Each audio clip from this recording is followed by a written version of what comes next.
전국적인 무더위가 밤낮을 가리지 않고 이어지고 있습니다. 네, 오늘 부산의 열대야 최장 기록이 깨진 데 이어서 서울도 내일 최장 기록을 세울 것으로 보입니다. 김세연 기상전문 기자입니다.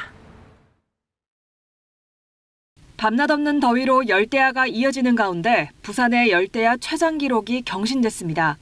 부산은 지난달 25일 이후 22일 연속으로 열대야가 계속되며 이전 최장 기록인 2018년의 21일을 넘어섰습니다. 부산에서 기상 관측이 시작된 1904년 이후 가장 오랫동안 열대야가 지속된 겁니다. 열대야 기록 경신은 서울에서도 이어질 전망입니다. 서울은 오늘까지 26일 동안 열대야가 연달아 나타나 역대 1위였던 2018년과 같아졌습니다. 내일 오전에도 열대야가 관측될 것으로 보여 서울에서 기상 관측이 시작된 1907년 이후 최장 기록을 세울 전망입니다. 내일 아침 최저 기온은 서울 27도, 부산 26도, 광주 25도로 서쪽 지역과 남부 해안을 중심으로 열대야가 나타나는 곳이 많겠습니다. 낮에는 전국 대부분 지역의 체감 온도가 35도 안팎까지 올라 무덥겠습니다. 주말 동안 전국 곳곳에 강한 소나기도 예보됐습니다.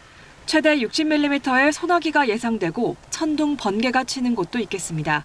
시간당 30mm의 강한 비가 쏟아지는 곳도 있을 것으로 보여 주의가 필요합니다. KBS 뉴스 김세연입니다. 우리는 2018년을 버텼다.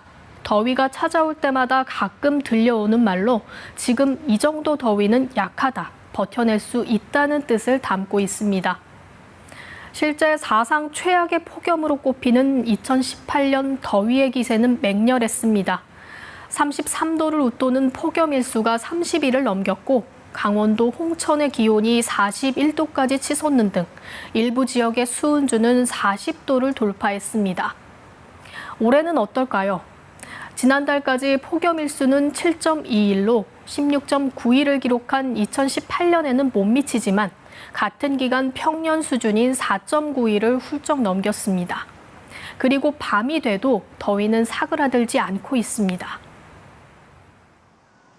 밤사이 최저 기온이 25도 이하로 떨어지지 않는 열대야가 기승을 부리고 있습니다. 지난달 열대야 일수는 8.81로 역대 1위를 기록했습니다. 평년 기록인 2.81의 약 3배 수준으로 7.12를 기록한 2018년보다 더 깁니다. 강릉에는 지난달부터 8월 초까지 연속 20일째 열대야가 이어졌습니다. 7월만 놓고 보면 한 달의 절반 이상인 17일을 열대야로 보냈는데 역대 7월 중 가장 많은 열대야 일수입니다. 8월이 돼서도 밤더위의 기세는 여전합니다. 서울은 연속 21일째, 제주는 27일째 열대야가 이어지고 있습니다. 밤낮으로 더위가 기승을 부리면서 각종 피해도 늘고 있습니다. 지난 10일 기준 온열 질환자는 2,213명 발생했고 누적 사망자는 20명으로 집계됐습니다. 온열 질환을 막기 위해 가장 먼저 기억해야 할 것은 물과 그늘, 충분한 휴식입니다. 각종 수칙을 미리 알아두고 더위로부터 스스로를 안전하게 지켜야 합니다.